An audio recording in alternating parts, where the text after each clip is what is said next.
Conserving the Maine Outdoors. Welcome back to Conserving the Maine Outdoors with David and Mike. The next segment we're gonna jump right into, I think, is a incredibly important, very serious issue that we wanted to bring to our listeners' attention and maybe start a little bit of a fire around the state of Maine to maybe jump on to some reforms that I think have been long needed. In full disclosure, I should say that I've already signed on to this effort that we'll be talking about in a few minutes. It's related to what I believe is the grotesque abuse of elections going on, particularly using money from folks from different states to influence the politics of other states. And we'll get into that in a minute. I think our organization is probably as affected by this as any. We lead efforts on referendums in particular where out-of-state interests come in here and they just spend gobs and gobs of money trying to influence our laws. And the part that's always offended me by that is they're not affected by the laws that they pass. Once they're in a state, they buy themselves a new law, they go back to their state and they're not impacted. And we're left holding the bag. So with that, we're going to be speaking with Jeff Clements. He's the president of an effort here in Maine. It's called Stand With Maine. It's part of American Promise. American Promise, I think, is leading a nationwide effort to try to establish a new constitutional amendment. I think it's the 28th Amendment of the U.S. Constitution to allow states to regulate the influence of out-of-state money in their elections. And I think at that point, I'm going to let Jeff introduce himself, talk a little bit about your efforts and what you're trying to achieve, and then we can get into some more details and the nuts and bolts of this thing. So go ahead, Jeff.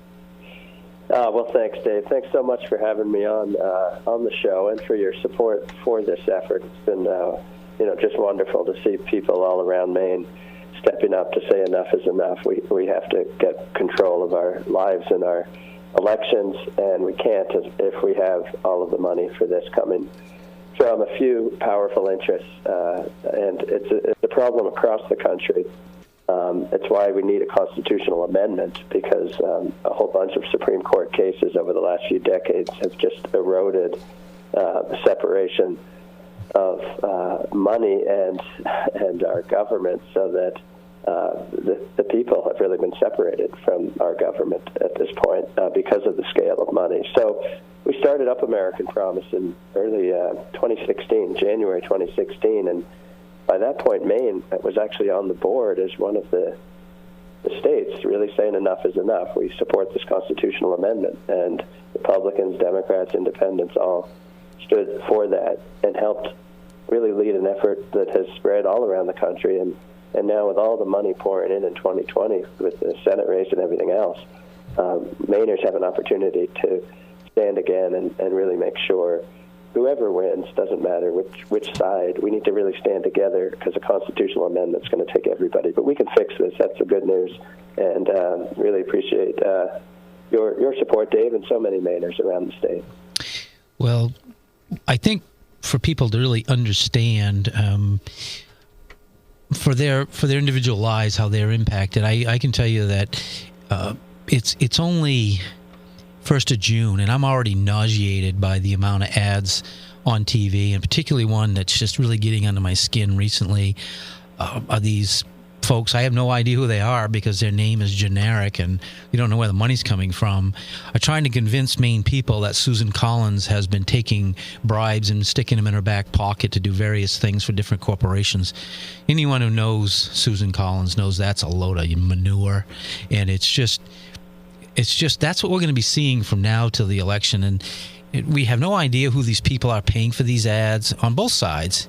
I want you to talk a little bit about, in Maine, where the money is coming from, because I call it the big five, or actually the big four, California, New York, and Massachusetts, places like that. But it's so lopsided. Can you speak a little bbit about that?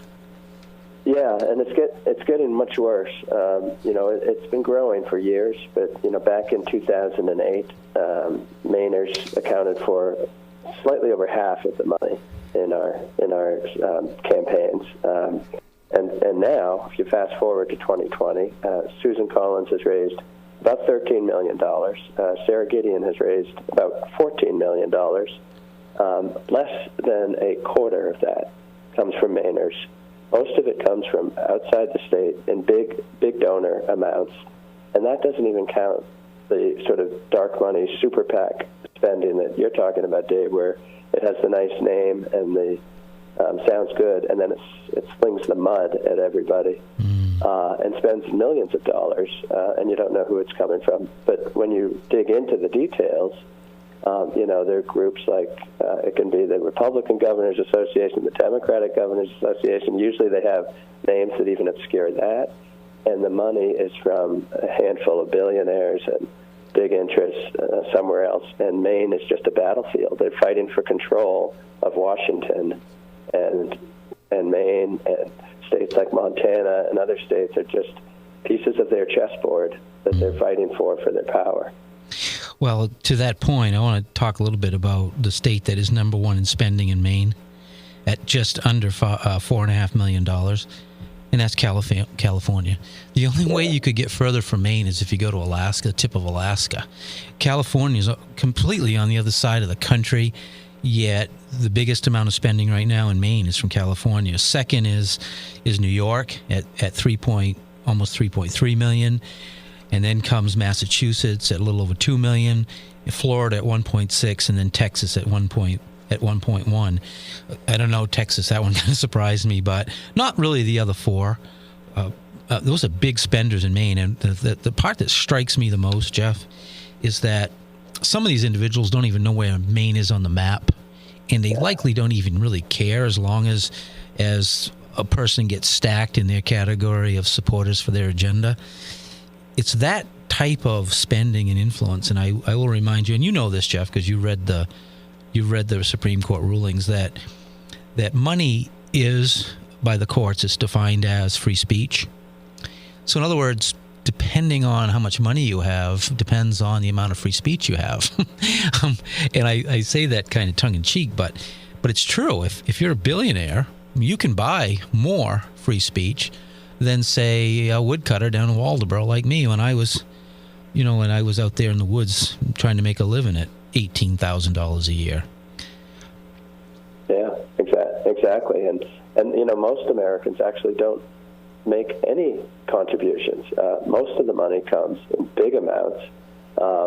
Most Americans can't afford to send $200, or let alone $200,000 into a super PAC to have politicians slinging mud at each other in these big expensive campaigns. And so what it ends up doing is most people don't actually have free speech then, and they don't have real effective representation. And because many of our elected officials are good people, but they are stuck in this system having to cater to where the money's coming from, because otherwise they don't survive or they don't get in the first place. And I think you're seeing so much frustration among the American people across the board because of it, because it's the sense we have lost control. We've lost control of our government. We've lost control of our lives because the decisions that are made we're not at the table. Well, to that point, our listeners are sportsmen and women. They're pro-Second Amendment folks. They're outdoor people, and we've seen that twice in the recent past. Once with a bear referendum driven by the Humane Society of the United States, who they were mostly probably coming out of California, but at least the people that fund their efforts. I'm struck by the fact that when they sent out one of their mailers, instead of putting black bears, which we have here in Maine, on their mailers, they use grizzly bears, which we have none in Maine. It was just utterly foolish. You remember that, Mike? Oh yeah, it's crazy. Yeah, and I pointed it out, but still, these individuals, they're not pushing an agenda here in Maine. If they don't know what kind of bears we have, they probably have no clue about our laws and our culture. But yet, here they were. They bought their way on by getting a referendum, getting the signatures, hiring. They pay for the signatures. Oh yeah, too. absolutely. I mean, sometimes they're paying up to like $6 per signature. Yeah, they pay people from out of state to come in. Technically, they're supposed to have a Maine resident collecting the signatures, but the reality is Sometimes they do, sometimes they don't. No, And they're paying these folks per signature. You're basically buying yourself a referendum. Absolutely. And after that happened, and I segued right into this, is Michael Bloomberg's role in this whole process. I know him very well. I follow him. I research him, and he has a long history. But you're not friends with him. Oh, I am absolutely not friends with him. And you'll hear that in a moment, because I think right now he's the epitome of buying your political influence. He throws his money around. He's got, I don't know, $50 or $60 billion out there in wealth, and he throws his money around the country. And ironically, we're in this turmoil right now, having this poor man he was killed in an incident with police recently. We now have riots out on our streets in parts of the country, and I'm reminded that Mr. Bloomberg was the father of racial profiling and vastly expanded stop and frisk when he was mayor of New York, to the point where the Supreme Court had to intervene and found his policy to be racist and a violation of the Fourth Amendment, rights of search and seizure. Mr. Bloomberg, at that point, when he was discredited, should have faded into history. He didn't. It was his billions that kept him involved in politics. And he continues. He recently tried to run for President of the United States. He spent nearly $1 billion to do that. I think rightly the Democrat Party rejected him pretty strongly, but he still hangs around. And the reason he hangs around is because he's got the money. Previous to that, he did the question 3. He did. Yeah, the gun he issue. pushed his referendum. Yeah, here in Maine, and we defeated him. He outspent us $8.50 to every dollar we spent. But I don't want to sound like I'm picking on Democrats here, because although I don't agree with this candidate for president, Bernie Sanders, with most of his policies, he said something that I think was an incredible moment in our history that was not captured by the press. It wasn't captured by anybody. When Mr. Bloomberg was in the prime of his campaign, spending his $1 billion, Bernie Sanders said, and I quote him, he did this. He said this in The Hill. He said, "I will not accept money from Michael Bloomberg if I am the nominee." That took courage. It took principle to say, I'm not going to take money from the father of racial profiling. And that's, I think, what our system needs, because we can pass all the amendments we want, all the laws, but if we don't have principled people saying, no, it stops here, I'm not taking your money. Both sides of the aisle need to say that. And Jeff, I want you to speak to that for a minute, because as you know, it's not just a law sometimes or a constitutional amendment. When people aren't watching, the individuals have to do the right thing. And in this case, I give Bernie Sanders credit for doing the right thing. Yeah, well, I agree, Dave. I completely agree. The way I think, and first, something about Mike Bloomberg, I completely agree on some of the criticism you've leveled at him, and rightly so. The one big difference is, at least he stepped into the arena, had to go on that debate stage, and his campaign came to a pretty quick end after that, because he actually had to use speech and communicate with his words. And it turned out, he wasn't really saying what voters apparently wanted to hear. And the worst thing is when the billionaires, and they're on both sides of the party divide, are spending that kind of money, but they're hiding in the shadows. They don't have the guts to come out and step on the debate stage or run and risk winning or losing themselves. They just pay themselves. And again, that doesn't excuse Mike Bloomberg. I don't think, he spent a fortune to become mayor of New York. And I don't think that's right. I think, all Americans should have a shot at serving and speaking and participating in the system. And that's why we need the amendment. But you're right, the amendment, no law ever does it. I think the founders of the Republic used to talk about civic virtue and say that, self-government of the people can't survive without civic virtue. And by that they meant the morality and the good judgment and the service as citizens of the American people. And that does mean knowing what's right and what's wrong and doing the right thing. And I think most Americans do. They have that kind of common sense and usually think about the country more than just their own self-interest. And I think that's, in the end, what we will need. But if we can't do anything about the money, all the civic virtue that we want to express, all of us in this system, just doesn't matter, and that's why you're seeing frustration and protests on both, from right to left, for different reasons at different times, but just this anger and sense that we are not being heard.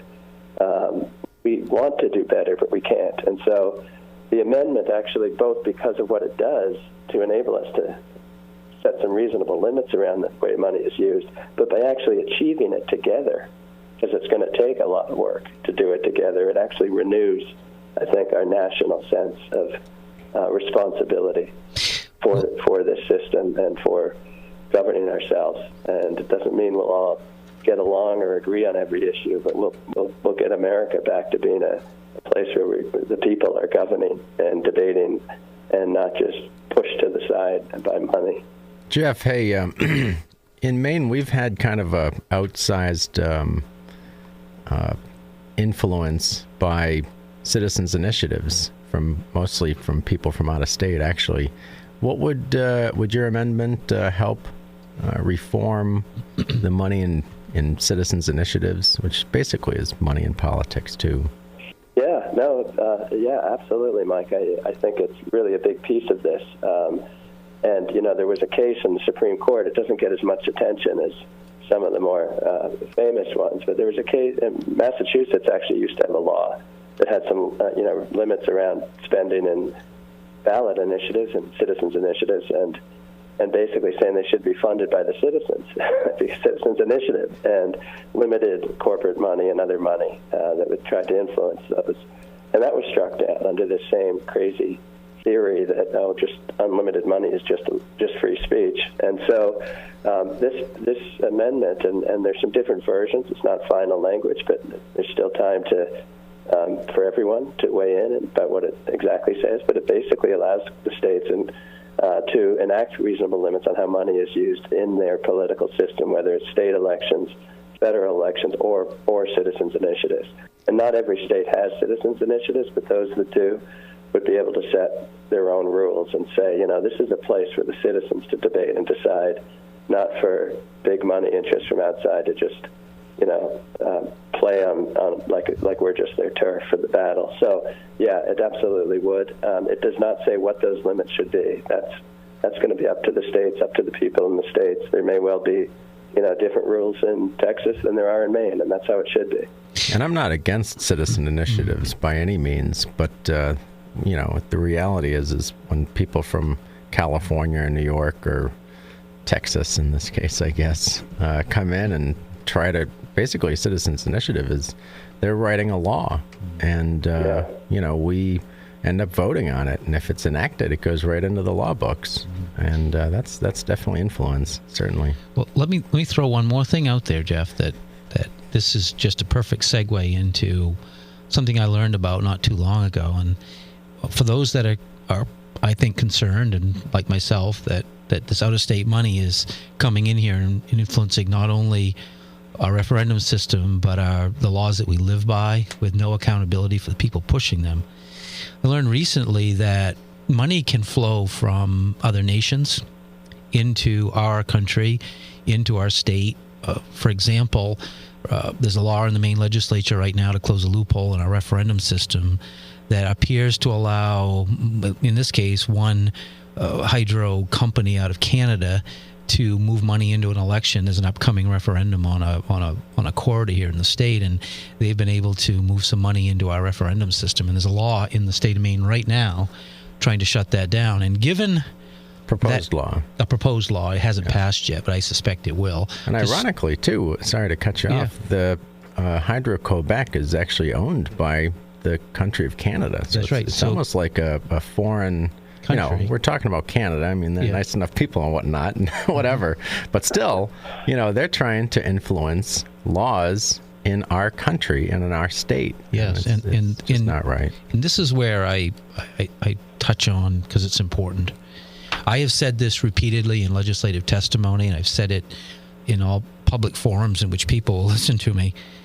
With that loophole, somebody in Saudi Arabia can funnel money into California, who then funnels money into Maine to pass a law or laws that we have to live by. That individual not only is not accountable living in the United States, they're in a foreign country. And we just have to stop that. That's not right. It's not our American way. It's not the way our founders expected our laws to be made. They should be made by the people who live in your state, who live in your communities, and were affected by the laws. Otherwise, grassroots. Who are we actually serving? Are we serving America, or are we serving something else? Yeah, it's so true. And when you think about the idea that big corporations can spend unlimited money, and I've spent most of my career in business and law and invest in Maine businesses, and I am not at all anti-business in any way, shape, or form, but it isn't the free enterprise system or democracy when you have big global companies that can move money around the globe with a push of a button. And, they have shareholders who change literally by the second. And most of the shareholders are other entities, also global. And so if you try to find, if a big global pharmaceutical company is spending money on a ballot initiative like they do, who are the people who are actually being represented by that money in this big global pharmaceutical company? It's global capital moving around the globe in a nanosecond, and then it's being deployed in Maine elections or other states' ballot initiatives and so forth. To that point, I think as a society, your campaign that you're working on is going to be incredibly important, because it will take years to educate people on how they are being affected by not addressing this problem. I see it in people losing faith in their government, who you can pass the laws all you want, but freedom is still a major component of our nation's core. And I think instinctually people understand they've got to be free to truly live. And so what I see happening is, if more and more of this continues to occur, people are going to lose faith in their government. And then at that point, there is no rule of law. People are just out doing their own thing and thumbing their nose to the government. And so I'm a little bit afraid that we're starting down that road of people losing faith, and we have to get back to self-governing and have as pure a system as possible. And until this money issue is addressed, I just don't see it changing. And that direction's scary. I have a couple more questions for you there, Jeff. As far as, we hear the term dark money, and we know that is an issue. Mostly that's with super PACs. I imagine that the billionaires or the corporations can funnel unlimited amounts of money to the super PACs. I think the candidates are, to donate directly to a candidate is somewhat limited. But could you talk a little bit about these super PACs and what the constitutional resolution might do to them? Yeah, that's right, Mike. The contribution limits that are technical limits on campaigns themselves, whether federal or state, those still apply. The problem is they've become somewhat meaningless because of the theory of the Supreme Court that if it's not technically to the campaign, a PAC, and now called a super PAC because they get so much money, can just spend the money and it looks just like a campaign. I was in Alaska, and they're very worried about this. They say a super PAC just comes in and everything is spent by the super PAC. The signs, the door-to-door canvassing, it looks just like the campaign. But if you try to find out where the money's coming from, it's very hard to do. And so that's why they're called super PACs. It used to be illegal to do that. Nobody thought there was a free speech right to do that. And then this theory that, unlimited money is just free speech, as long as it's not going straight into the campaign, but just being spent. And they don't disclose their donors either, the super PACs. Yeah, they don't have to disclose. And then candidates also. A lot of candidates, I know, even in the state of Maine. When I was first started in the legislature, it was quite rare. You heard of someone, a fellow representative or senator, having a PAC fund, but I think a lot of people have PAC funds now, and all the federal candidates all have PAC funds. And do they have to disclose their contributors to their PAC funds? And they can, for the most part. I mean, they can go out to dinner and they can say it's a campaign event. They can take an airplane across the country and go to basically on vacation, say they went to a seminar and say it was a campaign. They can use all that, their PAC funds. So in reality, I guess corporations or whoever, billionaires, could donate to an individual candidate's PAC fund, and they can almost spend it on anything they want. Well, yeah, exactly. The so-called leadership PACs, and if there are some disclosure rules around that, but if it's a super PAC, in theory, it's supposed to be independent from the candidate. Right. But when you look closely, especially like at the federal level, the Senate Majority Leader or the Senate Minority Leader, they have huge PACs, and it's usually run by their former chief of staff or their brother, and they call it independent, and there's very little accountability. Does your constitutional resolution deal with individual candidate PAC funds at all? Because I still think, when you have a company or a billionaire that donates to you almost directly through your leadership PAC, and then you can spend it on going out to dinner or renting a car or flying in a plane somewhere, it seems like that's a lot of influence that you could get. And I know I can't contribute. I mean, I'm talking about tens or maybe 20s here, and that's not going to get them very far. Well, but when before you answer that, Jeff, we have to take a little bit of a break, and I want you to think about the answer to that question, and I'll throw a little bit more out there. We're going to take a break for a few minutes. We're talking with Jeff Clements, the president of an effort here in Maine to establish a 28th Amendment to the U.S. Constitution. He's with Stand with Maine, part of American Promise. And we're going to come back in a few minutes, and the last segment we'll answer Mike's question and then wrap this thing up. This is a very important issue. We hope you listeners will hang with us. You're listening to Conserving the Maine Outdoors with David and Mike, and we'll be back in just a minute. Conserving the Maine Outdoors is back. Here are David and Mike. Welcome back to Conserving the Maine Outdoors with David and Mike, where we're talking with a special guest, Jeff Clements from American Promise, about an effort here in Maine to get folks to support the new 28th Amendment to the U.S. Constitution to limit the influence of out-of-state money in our elections.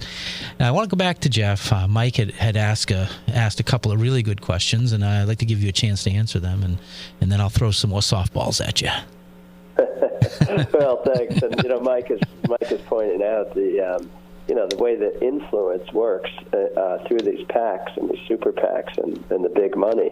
The theory of the Supreme Court in creating this crazy system where none of us in the states can't have any reasonable limits around how money is used in our political system is that somehow it won't be corrupted or it won't be undue influence because it's quote-unquote independent and the super PACs aren't the campaigns.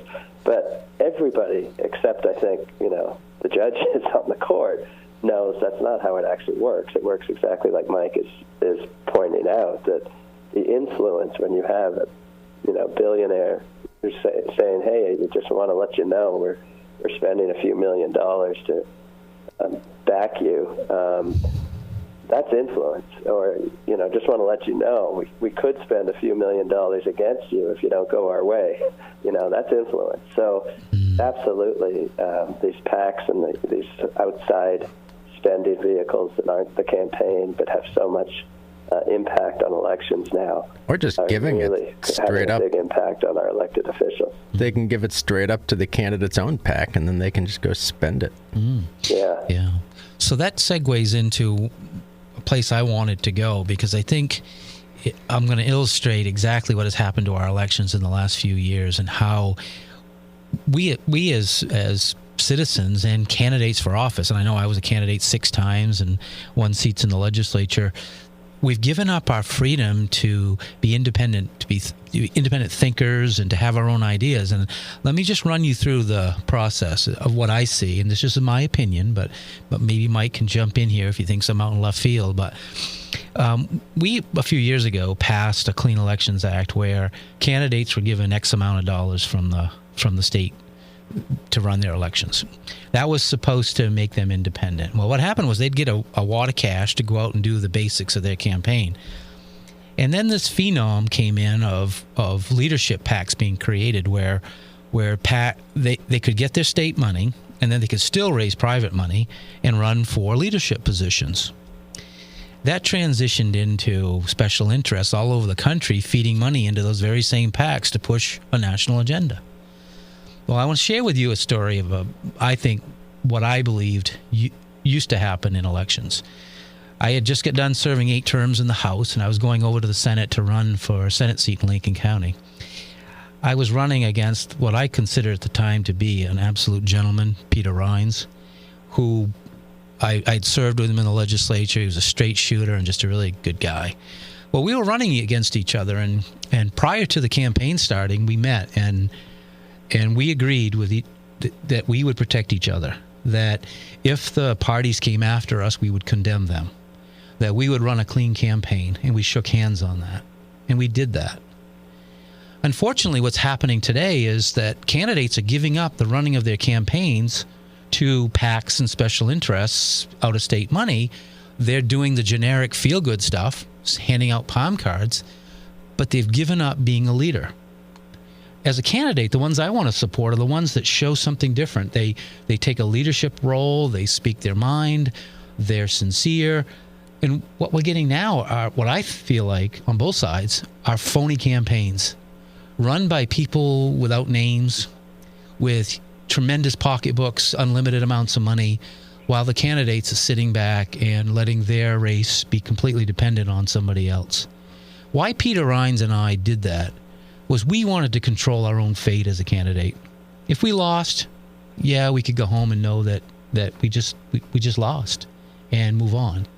Now it's really who can hire the biggest consulting firm with the most experience and who can spend the most amount of money to win an election. Yeah, and it's getting worse and worse. And the thing is, I think it's not just about how the elections are run, because then you see that failure of leadership, the kind of collapse of character in the governing itself, and we have big problems in the country. We have problems in the state. We have decisions and debate and working together across, party lines, all of which is going to be necessary. And the whole system depends on the kind of people that you and your opponent were, Dave, and that you could debate and run against each other, but you knew you were fellow Americans and fellow Maine citizens, and that this was bigger than either of you, and that is disappearing, and it's affecting everybody's life because we all suffer the consequences when we're in this sort of collapse of ordinary ways of governing ourselves. So there is no way out, unfortunately, because anyone who is good can't just decide, oh, I'll be good and I'll hold up a better standard, because the money pours in anyway. So there is a way out, but it's this constitutional amendment. It's not easy, but it's necessary. And that's what Stand With Maine is all about. So many Mainers are stepping up and saying, well, okay, I know it's hard, but we can't just keep going down this road. We're going to work together, and we're going to win this constitutional amendment, and we're going to see this going across the country and really being part of, I think, rebuilding the foundation for American self-government for the next century. Well, now I'm going to drive the stake home, because we're now at the lowest common denominator, and why every listener, I'm going to explain to you why this matters. Whether you're a Green, unenrolled, Democrat, Republican, it makes no difference. Every community, whether it's a house race where 8,500 people are represented, or 35,000 people in a Senate race, your direct democracy is electing the person your community wants to elect that best represents your community and its values. If we don't change the system and we allow people from California to elect our representatives and senators here in the state, your direct representation is gone. your ability to elect a person who represents your community is gone. And at that point, let's just waive it all and have somebody in California, in New York, in Florida, tell us all how to live. And with that sobering thought, I'd like to thank you, Jeff, for coming on the show, for the fight that you're putting up. I think it's incredibly important that we get this under control. And right now I see your organization as the path to getting it done. So with that, thank you very much for coming on the show, and we look forward to working with you in the future. Well, thank you, Dave, and I'll just let everybody know we're going to continue the conversation with you, Dave, and thank you, Mike. Dave's going to be on the Stand With Maine call on July 1st at 8 p.m., and go to standwithmaine.org or americanpromise.net/SAM to sign up to join that conversation and continue this conversation. So thank you both so much. Thanks, Jeff. Thanks, Jeff. With that, you're listening to Conserving the Maine Outdoors with David and Mike. We're a production of the Sportsman's Alliance of Maine. We encourage you to join our organization at sportsmansallianceofmaine.org. Become a community leader, become an advocate for conservation, and join SAM. Have a nice day. Thank you. Conserving the Maine Outdoors.